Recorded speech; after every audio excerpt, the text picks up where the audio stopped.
Hi guys, welcome to another video.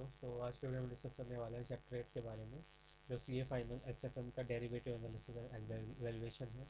इसके अलावा अगर आपको सीए फाइनल की और भी वीडियोस देखनी है और भी सब्जेक्ट से रिलेटेड, तो आप हमारे चैनल पर जाकर देख सकते हैं, जिसमें एफआर, एसएफएम, एसएमसीपी, डीटीआईडीटी, लॉ, ऑडिट और बाकी सब्जेक्ट से वीडियो भी हैं। वहाँ जाकर फ्री ऑफ कॉस्ट देख सकते हैं, फ़ायदा उठा सकते हैं। चलिए शुरू करते हैं डेरिवेटिव एनालिसिस और वैल्यूएशन से। सबसे पहले फर्स्ट हम चैप्टर को पूरा स्टडी मेट से कवर करेंगे, तो देखिए। इस चैप्टर को पढ़ने के बाद हम क्या क्या अंडरस्टैंड कर सकते हैं, हमें पता चल जाएगा फॉरवर्ड और फ्यूचर कॉन्ट्रैक्ट क्या होते हैं, ऑप्शंस क्या होते हैं, स्वैप्स क्या होते हैं और कम्युनिटी डेरिवेटिव्स क्या होते हैं। सबसे पहले डेरिवेटिव क्या होता है। अब ये चीज़ देखो, डेरिवेटिव एक प्रोडक्ट है whose value is derived from the value of one or more basic variable called the basis। Basically derivative एक प्रोडक्ट है जिसकी वैल्यू डिराइव होती है वैल्यू ऑफ द वन और मोर basic variable called the basis. वो assets हो सकते हैं, इंडेक्स हो सकता है, रेफरेंस रेट हो सकता है। Underlying assets can be equity, forex और कमोडिटी। डेरिवेटिव के एग्जांपल, एक प्रैक्टिकल एग्जांपल देता हूँ। नोट द इक्विटीज, कमोडिटीज, बिल्कुल अगर हम सिंपल गुड्स का करते हैं, लाइक जैसे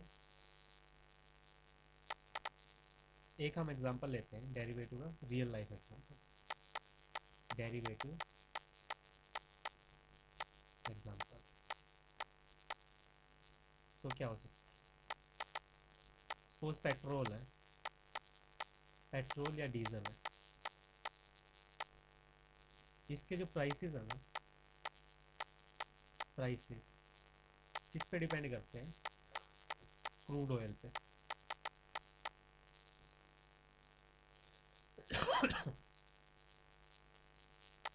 prices depend on crude oil. Basically जो पेट्रोल और डीजल के प्राइसेस हैं वो डिपेंड करते हैं किस पे, क्रूड ऑयल पे। तो ये चीज़ क्या है, इसके लिए डेरिवेटिव हो गया ये, कि मतलब अगर क्रूड ऑयल के प्राइसेस घटेंगे या बढ़ेंगे, लाइक अगर आपका क्रूड ऑयल के प्राइसेस बढ़े या घटे, तो आपके पेट्रोल के प्राइसेस भी बढ़ेंगे या घटेंगे। तो ये चीज़ एक डेरिवेटिव कंसेप्ट सकती हो सकती है कि पेट्रोल और डीजल के जो प्राइसेस हैं वो डिपेंड करते हैं आपके क्रूड ऑयल पे, क्रूड ऑयल कितना महंगा है, सस्ता आ रहा है।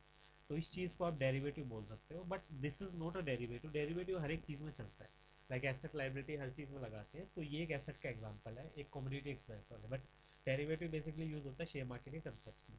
तो डेरिवेटिव को हम यूज़ करते हैं यहाँ पे, लाइक आपका हो गया अंडरलाइंग एसेट्स। अंडरलाइंग एसेट्स होती है जिसके बेसिस पर वैल्यू डिफाइन कर रहे हैं अपने, लाइक अंडरलाइंग एसेट वो है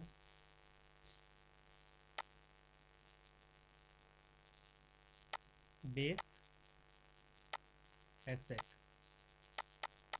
बेस एसेट क्या है, अंडरलाइंग एसेट्स आपकी, जिसके बेसिस पर आपकी वैल्यू क्या है, डिपेंड कर रही है।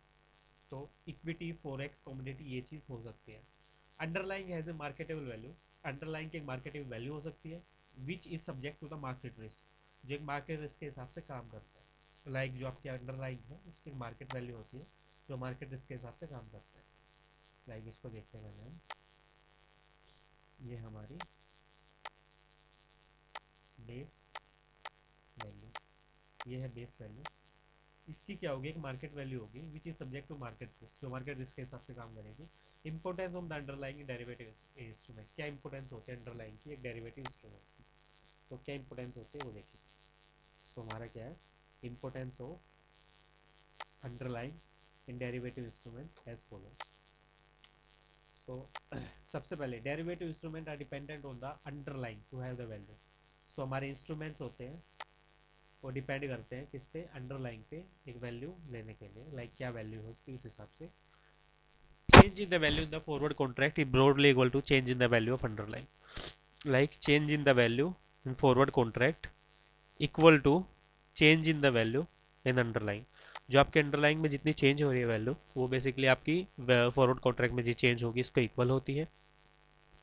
In the absence of the valuable underlying asset, the derivative instrument will have the no value। Basically अगर आपका अंडरलाइंग वैल्यूएबल अंडरलाइंग इंस्ट्रूमेंट होगा ही नहीं, तो आपकी जो डेरिवेटिव इंस्ट्रूमेंट की है उसकी वैल्यू नहीं होगी। एग्जांपल देख लेते हैं क्या है ये।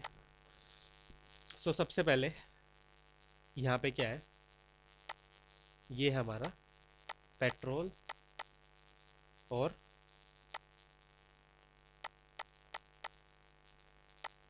क्रूड ऑयल, पेट्रोल डिपेंडेंट और क्रूड ऑयल, ठीक है, एक चीज़ ही होगी। अगर पेट्रोल बढ़ेगा, अगर मेरा क्या है, क्रूड ऑयल बढ़ता है, तो सो पेट्रोल इंक्रीज होगा अगर मेरा क्रूड ऑयल इंक्रीज होता है। तो यहाँ पे क्या है, पेट्रोल इंक्रीज अगर क्रूड ऑयल इंक्रीज होता है, तो ये चीज़ होगी। If the absence of the variable instrument derivative has no value, अगर क्रूड ऑयल है ही नहीं तो उसकी क्या वैल्यू होगी। On maturity the proportion of profit और loss is determined by the price of underlying instrument, the price of underlying is higher than the contract price, the buyer makes a profit, if the price is lower the buyer suffers a loss. So आपका जो price of underlying होगा higher than the contract price, like हमने contract price रखा था अपना, contract price था 10 रुपये, और जो अंडरलाइंग है हमारा, अंडरलाइंग वैल्यू है वो है 20 रुपये की। सो हमें क्या होगा इस केस में, प्रॉफिट, क्योंकि हमारा कॉन्ट्रैक्ट प्राइस कम था और अंडरलाइंग एसेट की वैल्यू ज़्यादा है, तो जो बंदा है उसको हमें ज़्यादा पैसे देने पड़ेंगे, ठीक है। तो उसको क्या है, कॉन्ट्रैक्ट से ज़्यादा पे करना पड़ेगा उसे, कॉन्ट्रैक्ट से ज़्यादा पैसा मिलेगा हमें, तो इस केस में क्या है, प्रॉफिट होगा। तो ये चीज़ इसमें डिपेंड करते हैं। आगे यूजर्स क्या हो सकते हैं डेरिवेटिव के।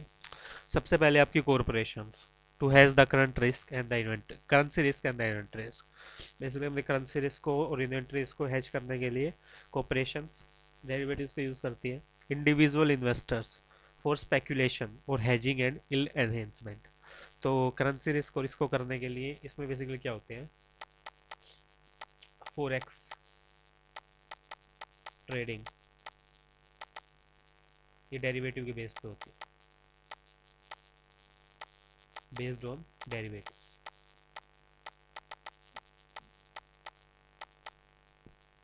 जो स्पेकुलेशन और हैजिंग है और एनहेंसमेंट है इंडिविजुअल इन्वेस्टर्स के लिए, वो बीसी चीज़ के थ्रू होता है। Institutional investors for hedging the asset allocation, yield enhancement and the avail the arbitrage opportunities. So speculation और हैजिंग एनसेगमेंट के लिए करते हैं, इसको क्या बोलते हैं, इंट्राडे ट्रेडिंग। तो इस चीज़ के लिए ये होती है। अब नेक्स्ट है hedging asset allocation, yield enhancement and the arbitrage opportunities, dealers for hedging the position taking, exploiting efficiencies और earning the dealer spread। तो ये चीज़ भी होती है। बेसिक डिफरेंस क्या होता है कैश के बीच में और डेरिवेटिव इंस्ट्रूमेंट्स के बीच में, लाइक आपका कैश के बीच में क्या डिफरेंस है और डेरिवेटिव इंस्ट्रूमेंट्स के बीच में क्या डिफरेंस है, difference between cash and derivatives.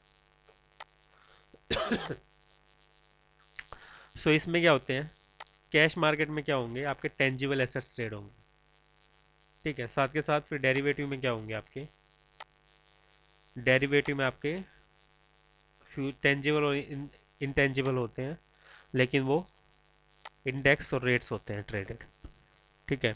Cash market में क्या है, आप एक एक शेयर भी खरीद सकते हो, like in cash market we can purchase even one share.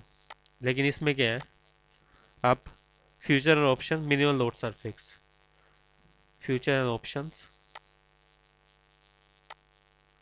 Minimum lots are fixed.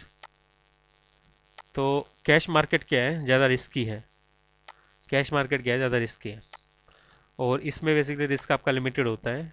So derivative contracts क्या होते हैं, सॉरी, जो फ्यूचर होते हैं आपके, फ्यूचर रिस्क लिमिटेड टू 20%, 20% तक होता है। कैश एसेट्स क्या होते हैं आपके, meet for the consumption investment, like जो कैश है, कैश एसेट्स हैं फॉर द कंजप्शन और द इन्वेस्टमेंट। लेकिन जो डेरिवेटिव इंस्ट्रूमेंट्स हैं वो बेसिकली आपके हैजिंग, आर्बिट्राज और स्पेकुलेशन के लिए बनते हैं। जो वैल्यू ऑफ डेरिवेटिव है वो बेस्ड होती है अंडरलाइंग सिक्योरिटीज़ पे। जो value of the derivative contracts हैं बेसिकली बेस्ड होती है और लिंक्ड होती है अंडरलाइन सिक्योरिटीज के बेसिस पे। सो कैश मार्केट में बेसिकली कस्टमर ओपन होता है सिक्योरिटीज ट्रेडिंग अकाउंट में, और जो सिक्योरिटी डिपॉजिटरी है उसके थ्रू, लाइक आपका जो बॉम्बे स्टॉक एक्सचेंज है वहाँ के थ्रू अपना सिक्योरिटी ओपन ट्रेडिंग अकाउंट खोल सकता है। तो देखते हैं यहाँ पे, सो वो इसको लिख सकते हैं, can open demat account in NSC और बीएससी।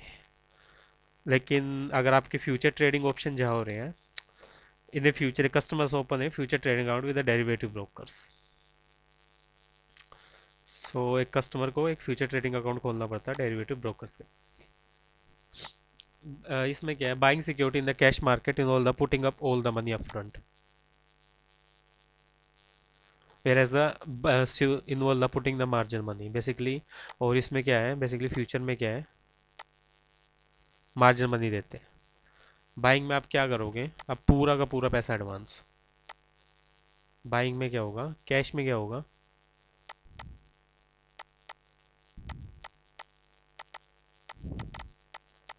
पूरा पैसा advance.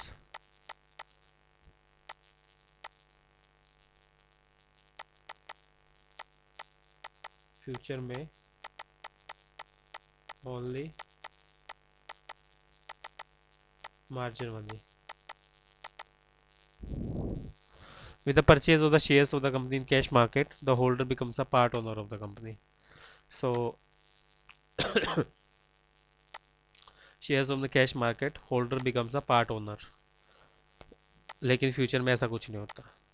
While in the future, this does not happen. The most important derivatives are forward and future options. So सबसे important derivatives क्या आपके, फॉरवर्ड और फ्यूचर ऑप्शंस है। सबसे important derivative क्या है, फॉरवर्ड और फ्यूचर ऑप्शंस है। So derivative as a financial derivative और द एम्बेडेड डेरिवेटिव, दो तरह के हो सकते हैं आपके। क्या हो सकते हैं, या तो आपके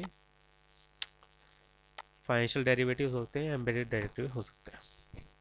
फॉरवर्ड कॉन्ट्रैक्ट क्या होता है, consider a Punjab farmer who grow the wheat and has to sell at the profit. The simplest and the traditional way for him to harvest the crop in the March and April and sell the support market then. In this way, farmer exposing himself to risk of downward movement at the price of wheat may be occur by the time of crop is ready for sale. In order to avoid the risk, one way could he do, the farmers may sell his crops at the agri upward rate now with a promise to deliver the assets crop at the predetermined price in the future. This will list ensure the farmer the input cost and the reasonable profit. The farmer would sell the wheat forward to secure himself against the possible loss in future. It is true that by this way he is also foreclosing upon him the possibility of bumper profit in the event of wheat prices gone up steeply. But then more important is that farmer has played a safe and insured himself against any eventuality of the closing down his sources of livelihood together. The transaction which the farmer has entered is a forward transactions, and the contract which cover the future transaction is a forward contract. So इसमें क्या होगा, example देखते हैं इसका एक। सो farmer contract क्या होगा, तो ये है एक, बेसिकली ये एक फार्मर है जिसने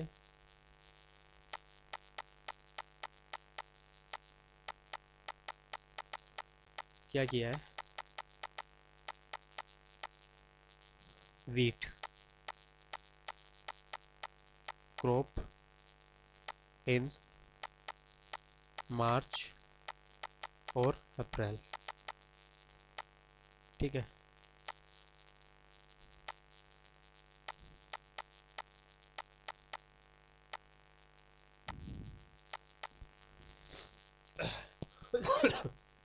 इसने बेसिकली कॉन्ट्रैक्ट किया,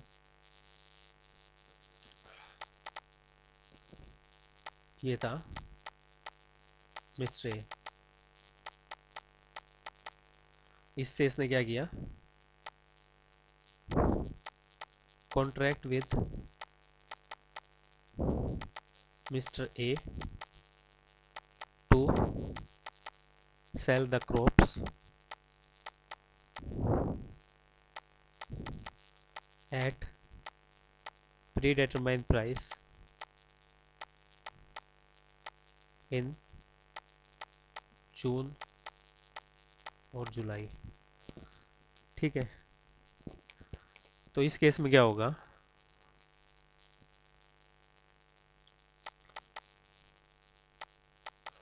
तो उसने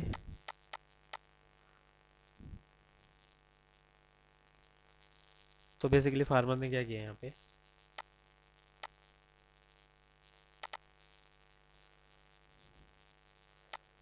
फार्मर ने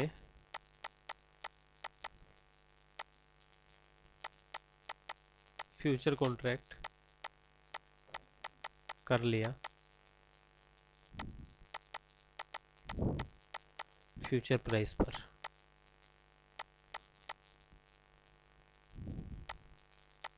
फ्यूचर डेट को डिलीवर करने का।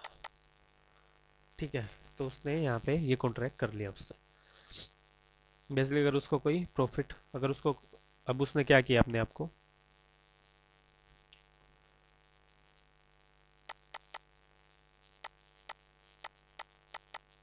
इससे वो सेफ हो गया फ्यूचर लॉस से, अगर प्राइस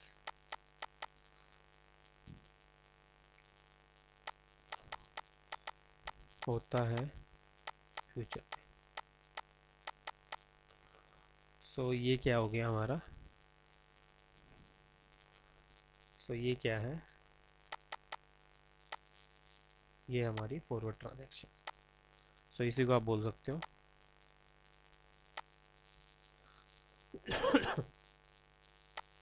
ये हमारी फॉरवर्ड ट्रांजैक्शन। तो ये बोल सकते हो आप इसको, क्या है ये, फॉरवर्ड ट्रांजैक्शन। तो वो क्या हो गया, सिक्योर हो गया इस लॉस से। तो ये हो गया यहाँ पे फॉरवर्ड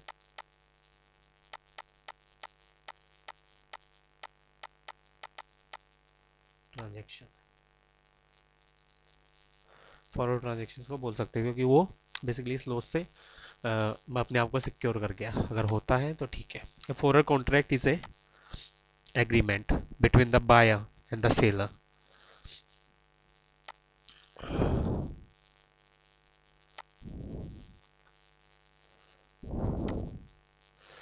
और फॉरवर्ड कॉन्ट्रैक्ट क्या था,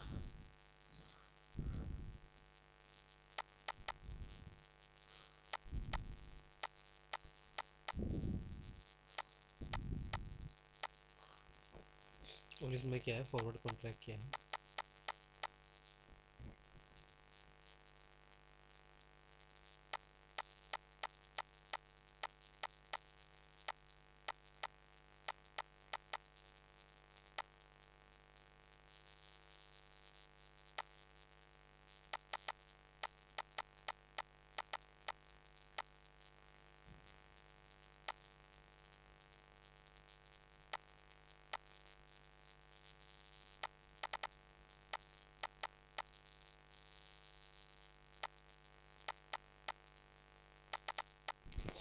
सो ये क्या हो गया, हमारी फॉरवर्ड ट्रांजेक्शन हो गए। और फॉरवर्ड कॉन्ट्रैक्ट क्या है, बेसिकली एक एग्रीमेंट हो गया बायर सेलर के बीच में कि इस डेट को डिलीवर करेगा स्पेसिफिक एसेट स्पेसिफिक क्वांटिटी में, क्वालिटी में, बायर को स्पेसिफिक डेट पे और स्पेसिफिक प्लेस पे।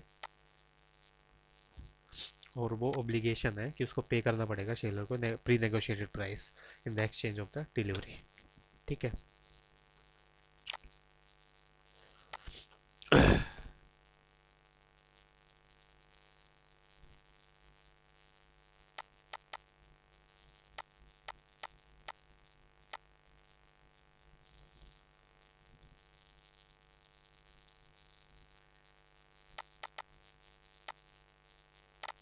जो प्री नेगोशिएटेड प्राइस है, प्री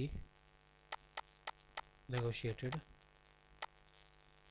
प्राइस पे करना पड़ेगा। ठीक है, तो ये चीज़, this means that in the forward contract.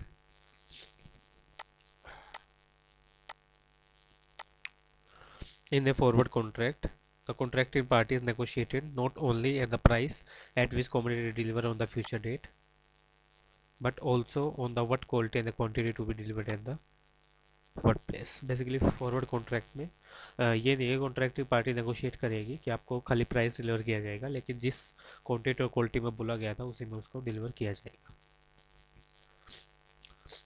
Like आपका एग्जांपल के लिए क्या मान सकते हैं. For example, in case of the gold bullion forward contract is being negotiated between the two parties, they would negotiate each of the following features. The weight of the gold bullion to be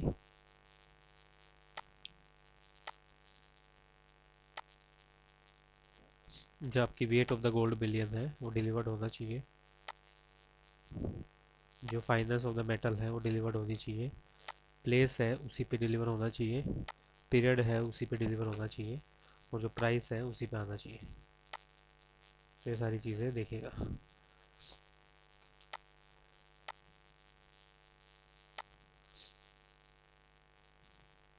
like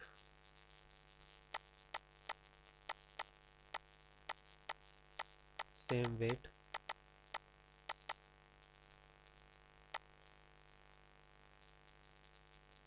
same weight होना चाहिए.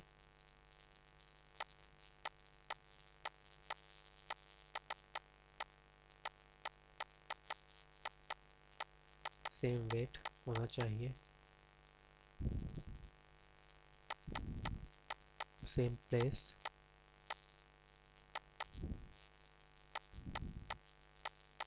Same time,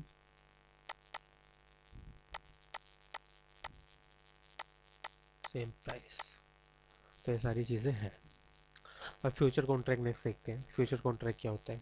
future contract एक agreement है दो parties के बीच में.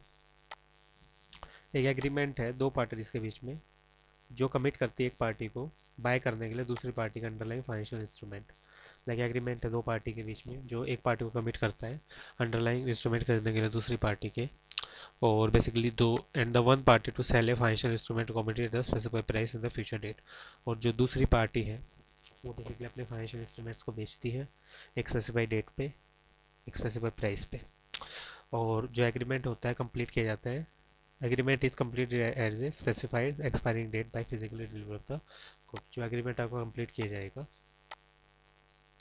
Specified expiry date पे by physically deliver और the cash settlement prior to the expiration date. In order to initiate a trade in the future contract, the buyer and the seller must put up the good faith money in the margin account. So basically एक trade को initiate करने के लिए in order to initiate a trade in the future account, the buyer and seller must put up the good faith money in the margin account. The regulator and the commodity exchange and broker doing the business of commodity exchange determine the margin level. Basically आपके regulator community exchange और broker जो business कर रहे हैं community exchange पे वो एक margin level को डिटरमाइन करते हैं. नेक्स्ट आप ये देखते हो. Suppose a buyer B and seller enter into agreement of 5000 kgs corn future contract is at the rupees 5 रुपये पर kg. Assuming that the second day of the trading and settlement price, in case the price movement during the day is which price during the closing minutes is not representative price. In the stock exchange slide, the price will too close to representative price. Average of the high and low prices which has occurred by trading only. 520 price movement lead to loss of the 1000 gain or corresponding amount. The initial margin of the rupees S get reduced by 1000 rupees and B increased by the same amount. So while the margin account so called the equity of the buyer and seller. Basically आपको margin account को आप equity of the buyer seller दिखा सकते हो इस case में. And gate adjusted at the end of the day. और adjust हो सकते हैं एंड ऑफ द डे में प्राइस मूवमेंट को कीप करने के लिए फ्यूचर कॉन्ट्रैक्ट पे. फ्यूचर कॉन्ट्रैक्ट कैसे होगा और रिप्लेस हो सकते हैं नए के साथ जिसमें हम एडजस्टमेंट बना सकें बायर और सेलर के साथ उसके इक्विटी अकाउंट में. और जो सेटलमेंट प्राइस है वो 5 रुपये 20 पैसे होगा. नया प्राइस है नेक्स्ट डे ट्रेडिंग पे वो स्टार्ट होगा बेसिकली पर्टिकुलर फ्यूचर कॉन्ट्रैक्ट के लिए. तो ये चीज़ हम देख सकते हैं. So each future contract is rolled over the next day at a new price. This is called marking to market. अगर हर नया कॉन्ट्रैक्ट अगले दिन पे एक नए प्राइस पे आता है तो मार्किंग टू मार्केट बोलते हैं इसको।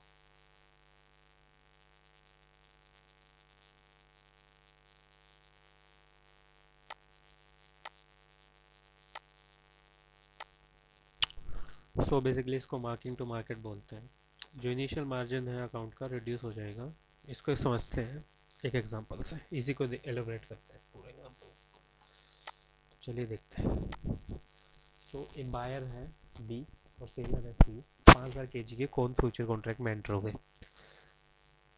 सो कॉन्ट्रैक्ट था 5000 केजी, ठीक है, और प्राइस क्या था 5 रुपये, ठीक है। Assuming that on the second day of the trading the settlement price, settlement price basically एक रिप्रेजेंटेटिव कॉन्ट्रैक्ट प्राइस होता है एक closing minute of the trading time पे। लाइक इसको हाईलाइट कर लेते हैं। जो आपका सेटलमेंट प्राइस होगा एक रिप्रेजेंटेटिव प्राइस होता है eight which contract trade during the closing minute of the trading period and the price is designated by the stock exchange or the settlement price. In case of the price movement during the day is such that price during the closing minute of the is not representative price. Basically आपका जो price movement हो रही है दिन के दौरान या price आपका क्लोजिंग मिनट्स के दौरान हो तो रिप्रेजेंटेटिव प्राइस नहीं माना जाता। जो स्टॉक एक्सचेंज है वो may select a price which feel to be close at the big representative price the average of the high and the low which be occurred as a trading day. Basically आपका representative price वो क्या मानेगा, ये मानेगा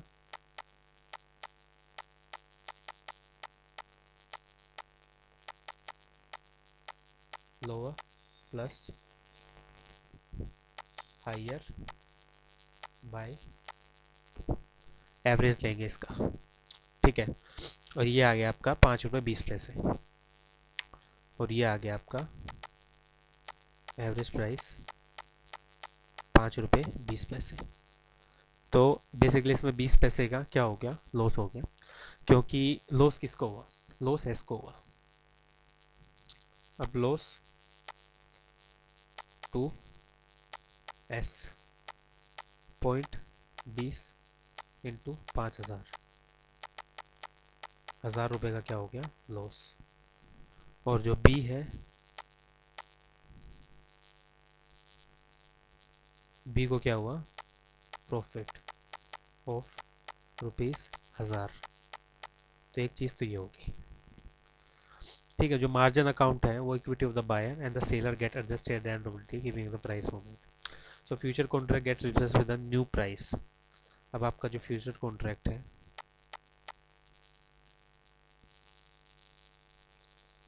जो future contract है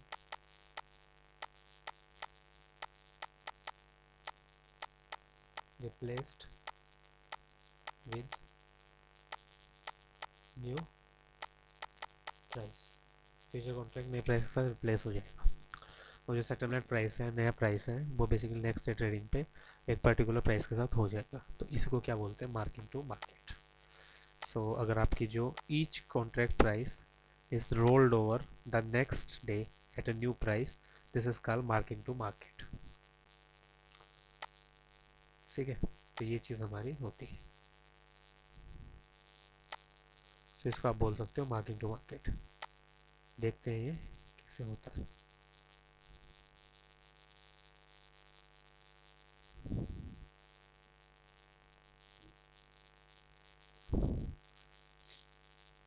चलो market to market क्या होगी आपकी,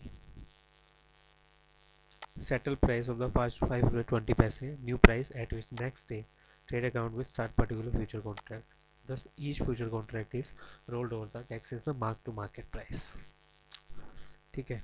तो ये हो गया हमारा मार्क टू मार्केट प्राइस। तो ये आ गया हमारा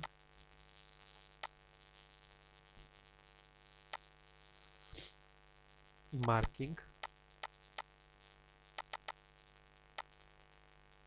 टू मार्केट प्राइस, इस चीज़ को हम बोल सकते हैं कि ये है। अब नेक्स्ट क्या है, डिफरेंस क्या होता है फॉरवर्ड और फ्यूचर कॉन्ट्रैक्ट में। जो फॉरवर्ड कॉन्ट्रैक्ट्स होते हैं traded on the personal basis, traded on the personal basis और ऑन द टेलीफोन, ठीक है, ये बेसिकली ट्रेडेड होते हैं एक कॉम्पिटिटिव एरा में, लाइक वो कम्पीट कर रहा है, हम इतना गिराएंगे, हम इतना गिराएंगे। फ्यूचर कॉन्ट्रैक्ट इंडिविजुअली टेलर्ड और नो स्टैंडर्डाइज साइज, ठीक है, और ये क्या होते हैं, standardize in terms of the quantity और the amount. Future contract traded होते हैं over the counter, traded in over the counter market, और ट्रेडेड होते हैं ये बेसिकली ऑर्गेनाइज एक्सचेंज।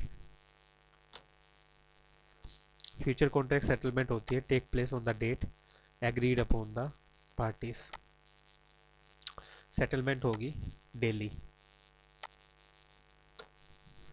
जो फ्यूचर कॉन्ट्रैक्ट होते हैं वो डिलीवर किए जाते हैं on the dates agree upon in terms of actual. जो फ्यूचर कॉन्ट्रैक्ट डिलीवरी डेट्स हैं वो फिक्स होती है और साइक्लिक बेसिस पे होती है, हार्डली टेक प्लेस होती है। Cost of the forward contract है वो बेसिकली बिड आस्क स्प्रेड पे बेस्ड होते हैं कि आपके कितना लगाया है और कितना अगले वो देने वाला है, तो उसके पे डिपेंड करते हैं।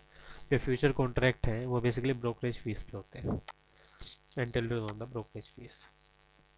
फ्यूचर कॉन्ट्रैक्ट होते हैं वो मार्किंग टू मार्केट होते हैं, नहीं होते।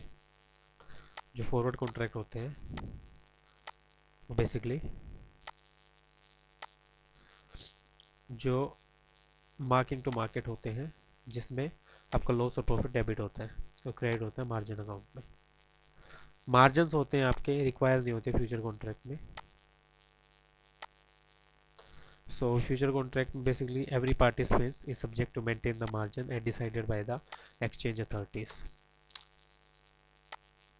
और जो फ्यूचर कॉन्ट्रैक्ट होता है उसमें क्रेडिट रिस्क बताया जाता है हर पार्टी के द्वारा, और एवरी पार्टी अपनी क्रेडिट वर्दीनेस की तरफ देखती है। सो ट्रांजेक्शन बेसिकली इसमें दो तरह से होती है, और जो पार्टीज़ हैं वो अपनी बोदर नहीं करते रिस्क को। तो ये चीज़ थी बेसिकली। आज की वीडियो में इतना ही, देखते हैं आगे की नेक्स्ट वीडियो में मिलते हैं आगे और कंसेप्ट के साथ। और अगर आपको और भी सब्जेक्ट की वीडियो देखनी, चैनल पर जाकर देख सकते हैं, चैनल को सब्सक्राइब कर सकते हैं, वीडियो को लाइक कर सकते हैं। मिलते हैं नेक्स्ट वीडियो में।